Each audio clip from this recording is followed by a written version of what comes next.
sejam bem-vindos a mais um programa Alvorada Cristã, um programa voltado para os assuntos da sobrevivência da alma e a proposta espírita cristã. Esse programa é patrocinado pelo Centro Espírita Francisco de Assis, de Mafra, Santa Catarina. Hoje nós temos a nossa irmã Lúcia Balan Cobos, que irá nos falar sobre o segundo personagem que aqui nos referimos no programa anterior, que é Francisco de Assis. Lúcia, você nos falou sobre Paulo de Tarso e foi uma história comovente. Hoje você vai nos falar sobre Francisco de Assis. Quem foi Francisco de Assis e como ele viveu? Francisco de Assis teria nascido como Giovanni, de Pietro di Bernardone, o nome dado pela sua mãe. Ele nasceu na pequena Assis, na Itália, e é conhecido como Pobrezinho de Assis. Ele, filho de um pai comerciante muito rico, chamado Pedro de Bernardone. Quando Pedro de Bernardone retorna da sua viagem que havia feito à França, o Francisco já havia nascido e a mãe já havia dado o nome para ele de Giovanni, que significa João. Mas o pai, como tinha, isso não é certeza, mas como ele tinha uma grande ligação com a França, gostava muito, ele resolve dar o nome ao filho então de Francesco, homenageando a França, o pequeno francês. Assim cresceu Francisco, o Francisco de Assis, um menino alegre, ele estava sempre de bem com a vida, ele tinha todo o conforto, todo o amor da sua mãe, que também era francesa, a sua mãe da nobreza, e ela tinha muito amor. A mãe de Francisco conhecia Jesus, conhecia o Evangelho e já era uma seguidora do Cristo. Não conheceu pessoalmente, é óbvio, né? Mas ela conhecia Jesus pelos escritos já daquele tempo. Então, ela criou esse menino dentro de todo esse contexto cristão. A família de Francisco era uma família de recursos limitados ou era uma família assim que tinha bastante posses? Sim, eles tinham bastante posses. O pai dele era comerciante de tecidos finos e o Francisco então tinha muito conforto material.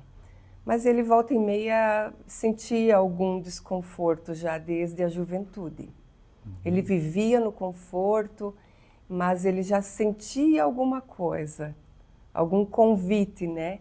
Então, mas obviamente que ele aproveitou bastante esses bens materiais. Quando ele cresce, o pai dele vai convidá-lo, né, a trabalhar com ele na loja, e o Francisco enriquece mais ainda o pai. Pela sua simpatia, pela sua alegria, vamos dizer, pela sua energia. Então, ele atraía os fregueses ainda mais, e o pai foi enriquecendo mais ainda com essa alegria de Francisco, porque a alegria, ela atrai, né?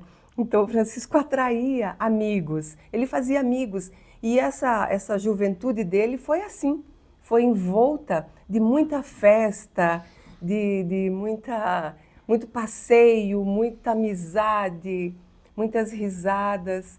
Francisco assim era conhecido. E as experiências espirituais de Francisco, quando se iniciaram? Assim, nessa fase que você está comentando, ele já de contato com o pai, com as grandes fazendas que o pai tinha, como é que se deu esse contato com os funcionários, com as pessoas que eram dependentes do trabalho do pai? Francisco já ficava incomodado com o trato aos funcionários e ali também já tem esse diferencial, mesmo sendo abastado financeiramente falando, mas ele já tinha esse coração amigo mesmo. Então, Francisco tratava muito bem os funcionários, tratava muito bem os clientes, por isso também, né? Sempre com alegria. Então, a alegria é que faz esse olhar diferente, né? E Francisco, além de trabalhar com o pai, ele gostava também de ser um cavaleiro. Ele queria trazer honras à família. Então, ele vai se alistar para a guerra, que teve uma guerra entre Assis e a Perúdia. Então, o Francisco vai se alistar e vai para essa guerra. Só que ele é capturado e ele fica mais ou menos 1 ano preso. E quando ele está preso, mesmo assim, ele mantinha sua alegria. Ele vai dizer aos prisioneiros: como quereis que eu fique triste, sabendo que grandes coisas me esperam? O mundo inteiro ainda falará de mim. Que Francisco diz. E depois que ele passou esse período na prisão, algumas coisas começaram a mudar para ele. E vai ter mais uma guerra, ainda que ele vai se alistar, ainda ele vai dar mais uma insistida, mesmo ele sentindo no coração dele que aquilo não era bom, ele vai se alistar novamente para a guerra e ali ele não consegue. Essa guerra era maior. Acontece nesse momento que ele está na guerra, acontece mais uma experiência espiritual transformadora com Francisco. Porque ali, nesse momento, ele ouve uma voz. Ele já estava relutando a isso. Atraía-o muito, mas o pai veste ele com as melhores roupas para a guerra, que eles usavam aquelas vestimentas bem fortes, né? E ele doa as roupas, essas roupas as melhores que ele tinha. Mas ele estava desistindo, não estava muito bem de saúde, e ele ouve uma voz que pergunta a Francisco: o que é mais importante, servir ao seu senhor ou ao servo? E aí Francisco responde que era servir ao Senhor. E então, por que te alistas nas fieiras do servo? Pergunta essa voz a ele. E ele faz a mesma pergunta que Paulo de Tarso. Que queres que eu faça? A essa voz. E aí vem a resposta. Volta a Assis e lá te será dito. Então, ele retorna. Quando ele retorna, ele não é bem tratado, ele é rejeitado.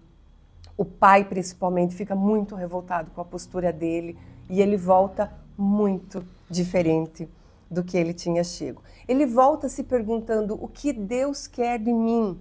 O que Deus quer que eu faça?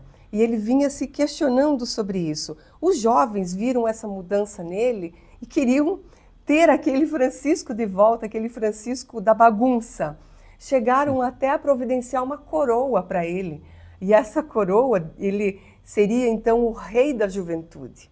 Mas Francisco rejeita. O que ele preferia era campos e florestas para meditar e orar.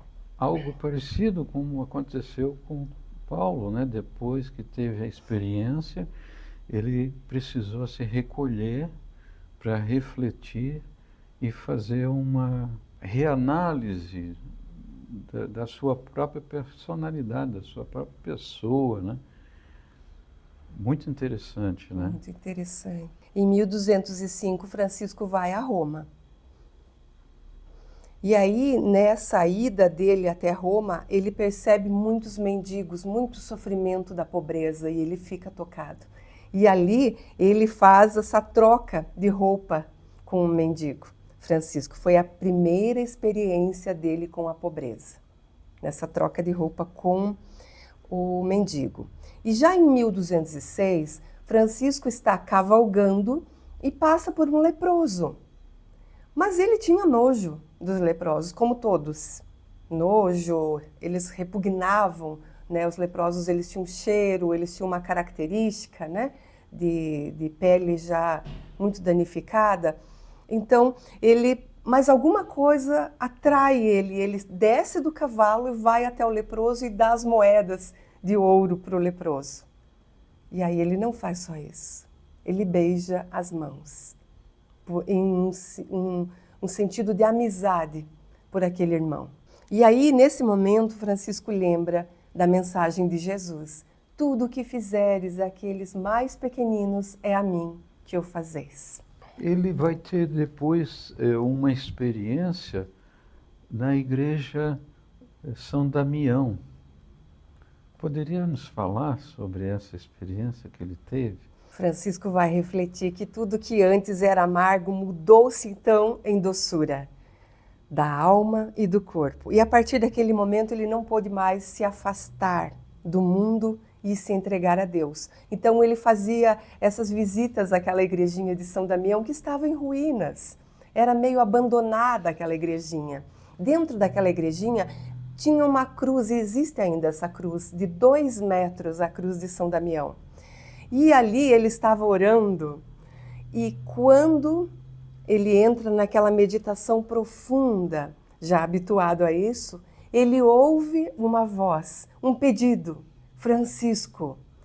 No primeiro momento ele não entende, mas aquela voz é insistente e diz: Francisco, reconstrói a minha igreja. Esse é o convite que ele recebeu na igrejinha de São Damião. Essa é a experiência espiritual transformadora de Francisco. Esse convite de reconstruir a igreja que estava em perseguição, existiam muitas distorções acerca do cristianismo, como infelizmente ainda hoje existem, mas naquele tempo estavam em alta. Então ele recebe esse convite, mas ele entende que era para reconstruir a igreja. E o que ele faz? Ele vai até a loja do seu pai, vende alguns tecidos e arrecada algum dinheiro e entrega para o padre para que ele refizesse aquela igreja. Falta dinheiro, Francisco começa até a pedir dinheiro naqueles vilarejos para reconstruir a igreja, naquela alegria toda. E não foi só uma que ele reconstruiu, né? Foram várias igrejas que Francisco foi construindo até que ele tivesse então entendido que essa reconstrução da igreja era diferente. Ele vai fazer a associação com os votos de pobreza e esse reconstruir do cristianismo. O que era seguir Jesus? Baseando-se no que você falou para a gente, da experiência de Paulo e de Francisco, todos nós temos algum tipo de experiência. Existem estudos científicos que mostram que a maioria das pessoas já passou por algum tipo de experiência espiritual. Eu queria saber de você que significado que existe nesses exemplos, 2 grandes exemplos que você trouxe para a gente, o que isso pode representar para nós diante das nossas experiências espirituais. Que prestemos atenção aos sinais. A espiritualidade que está sempre conosco está constantemente nos transmitindo sinais. É muito importante que prestemos atenção. É óbvio que nós, mais simples que somos ainda, que não atingimos níveis, patamares mais elevados da evolução, ainda somos pequenos e os sinais talvez para nós sejam menores, mas que observemos através das nossas atitudes, que resultados estão tendo e também com as pessoas com as quais convivemos. Elas nos ensinam e nos transmitem os sinais, para que possamos fazer essa busca do cristianismo puro, como Francisco e Paulo fizeram. Francisco ainda vai ter mais uma experiência muito rica, que foi no Monte Alverne, onde ele também ele viajou com os irmãos a Roma em 1209, e aí a distância era longa, imagina o trajeto a pé. E ele chega lá, ele não é recebido pelo Papa Inocêncio III, ele fica 3 meses lá, eles ficam em estado de mendicância. Imagina a situação que eles estavam. Mas o Papa vai ter um sonho, que é um desses sinais que falamos, e ele vai prestar atenção nesse sinal. Nesse sonho, ele vai ver um homenzinho segurando as colunas da igreja de Latrão. E aí ele vai também ouvir as orientações dos outros que estavam ali com ele, que também eram da religião católica, do clero ali. Então ele vai ouvir, veja, então são sinais que ele foi observando e ele dá autorização então a Francisco, que daí vai fundar a Fraternidade dos Frades Menores. Ele vai fundar, essa fundação ocorre em 24 de fevereiro de 1208.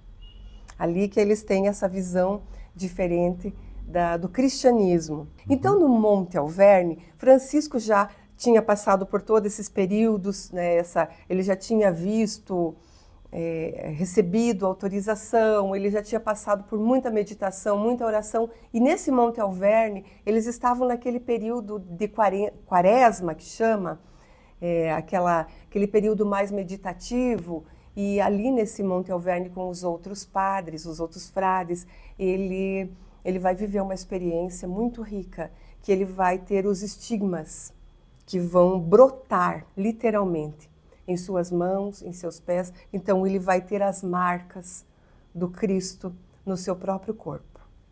A partir daí, Francisco, ele já está mais indo para o final da sua vida, né? 1224, Francisco vai partir da nossa terra em 1226, a 4 de outubro de 1226, onde poucos irmãos o assistiam.